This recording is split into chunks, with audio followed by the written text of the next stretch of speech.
Greetings, good people. My name is DJ Holy, and welcome to Point 5 Creative Studios. Chitubu che content, chitubu chisingapwi, chitubu chinonwiwa nemunhu wese, chitubu chakavhenekwa chikaongororwa nana mazvikokota kunzi chitubu ichi chine content iri healthy yakakodzera ngechikonsumwa nemunhu akaita kunge iwewe. That's why you are here today. So if it's your first time here, dzvanya subscribe button and the notification bell so that you don't miss out on any exciting content uploaded. Yes, zvamanje handauya ndakatsamwa, ndauya ndiri muchiki, handisi kufara.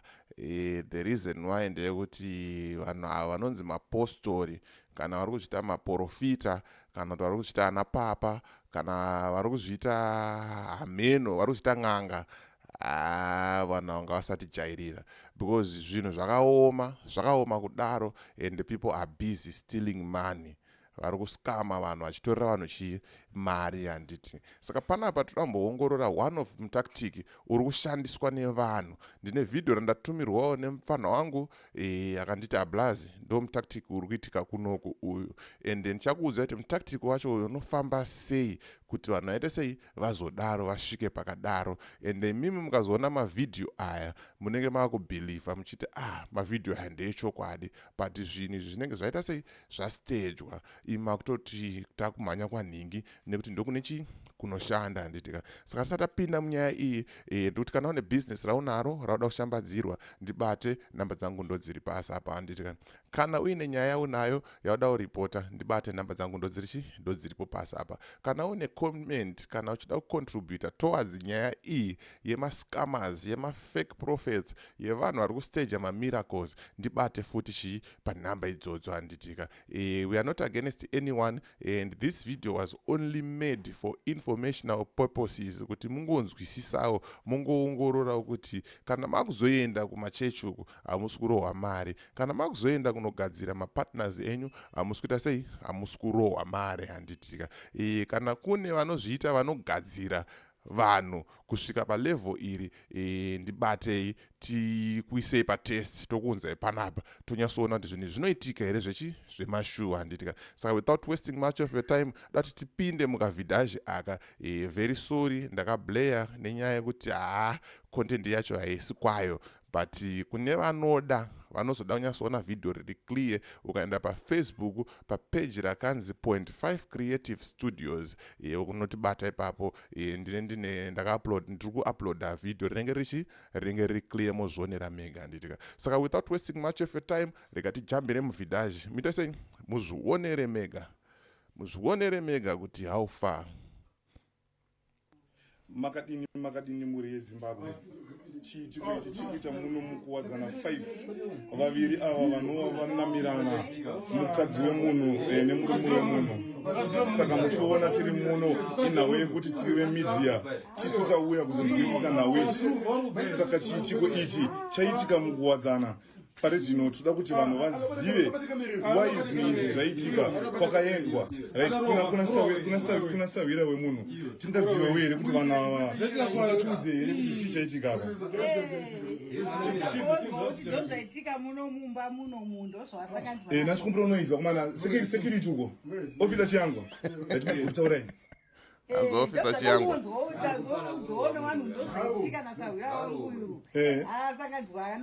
ava ndisawira wenyu munhu uyo, ndisawira wenyu pakuti ishamwari here kana kuti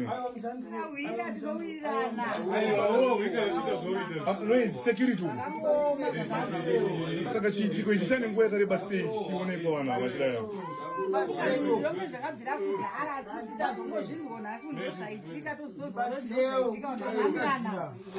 Mufunge zvakaoma muri yeZimbabwe. Chiitiko ichi chikutoitika live tirimo mukuwadzana 5. Saka sawira mungatiudze here kuti mati ava vanonzi maisasha ava varipo here? Hati ndiwane murume here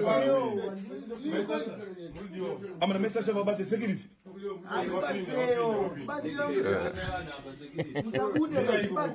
Right, maisasha makadini noise tokumbura noise.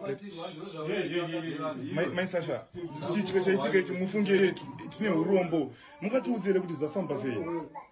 Ndaiona sawira wangu murume wandinomuchengeta aende kubasa ndinokrosa bhodha ndinomuchengeta zvese vana ndindinoendesa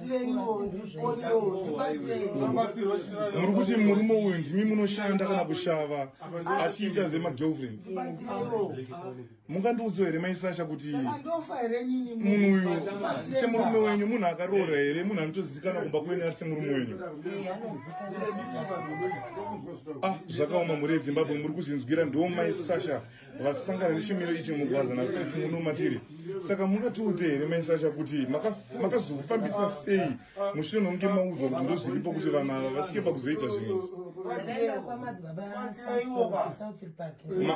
samson kusouth park ndovakandibatsirawo kuti zvisizvo zvaita ndo vakakuitirei kuti vanhu ava vanamirane mukwanise kuoneka chitu izvi saka murume uyu anoshanda here anoenda kubasa here ashando irovha ari kukuitirei zvakadai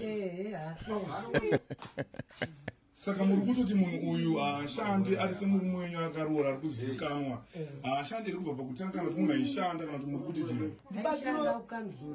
munhu aishanda kukanzuro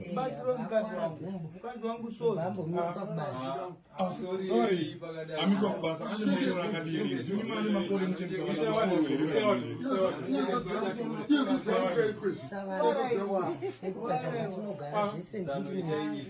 zvakaoma muri ezimbabwe mufunge chitiko chakadai chirikuitika life kuwadzana vaviri ava vabatwa vakanamirana babasasha vanamirana nemukadzi ari kunzi mukadzi wemunhu semafungafunga mukadzi wacho ari kuchema-chema achiti ndiye ari kushanda ndiye ari kuenda kumabhodha achikrosa achibata maoko mufunge zvakaoma saka babasasha ava vanobva here amai kwamakaenda kunoitwa migao madzibaba kuti mama wafonera here ndavafonera vati vachasvika saka pamakaenda kwamadzibaba samson uko mungatibatsire here mhuri yezimbabwe inoda kuzivawo kune vane vakadzi vavo vari kuita zvakadai ichi chiitiko chinoshamisa izvi makaudzwa nani ndakaudzwa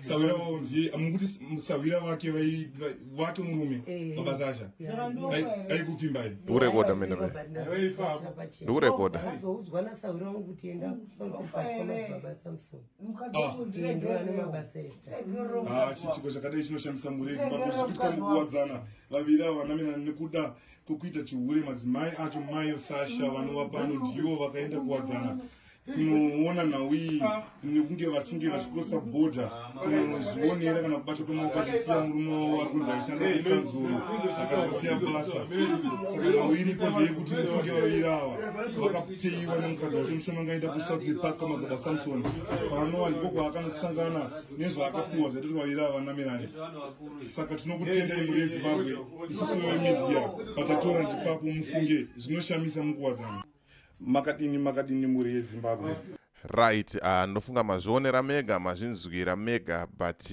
zvandoda kutaura zvandoda kukuonesai the whole thing was staged the whole thing was fake ndine mapointers akawanda ekundokwanisa kukuratidzai panapa but chikuru ndechekuti muzive kuti the whole thing was fake handiti mukaona mataurirwo ari kuitwa nyaya marondedzererwo ari kuitwa nyaya and maresponse ari kupiwa even vanhu vari kubackground matauriro avari kuita you can just see or you can just feel it, you can just hear kuti chinhu ichi ndechebogus ichichi but ukanzwa mufeso yakanamirira wacho ari ndibatsirewo mukadzi wangu ndibatsirewo mukadzi wangu baba paunonamirira chaipo ka kune kwatinombonzwawo nekwatinomboona ka hauna activity yese yaunoita yekufambisa makumbo aya nekuti unenge watopa marwadzo chaiwo wakurwadziwa zvokuti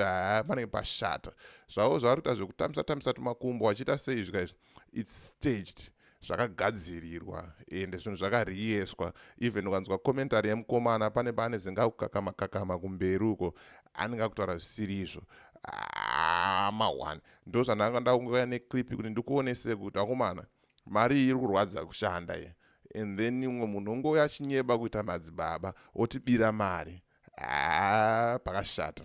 pakashata handisi kuti havako vanorova zvinhu izvi variko vanorova zvinhu izvi ende ndikutovatsvaga kuti titese tiuya navo paplatform muzvionere mega but 90% yevanodaisoka pakashata 90% yevaneti maclip tiri kutenderera kuti its fake so be careful musazoti DJ Hole haana kutaura kune vacho vanozvita vane simba, namba dzangu ndo dziri pasa izvo. Ndibatei tionesane timbokuunzai panapa nekuti the majority imbafa. Even kuna papa kuchechi kwenyu aiwa uri kufunga kuti vari kuprofita ka, ndichaita ma-investigations angu ndokuunzirai umboo uzere kuti muone kuti tinenge tichirwa chekuseri. Everything is being staged, everything is being rehearsed, and everything is just fake. Iyo ukazoona video and then you believe anditika. So it's up to you kusaridza zvaunoda, kubirwa mari kana kungwara. Ende panapa pachitubu tiripo pakukuratidzai zvinhu sezvazviri. So as for me, DJ Holly and the rest of the crew behind the scenes, tiri kuti it's bye for now. Ngatisangane muvidhio rinoenda sei rinotevera.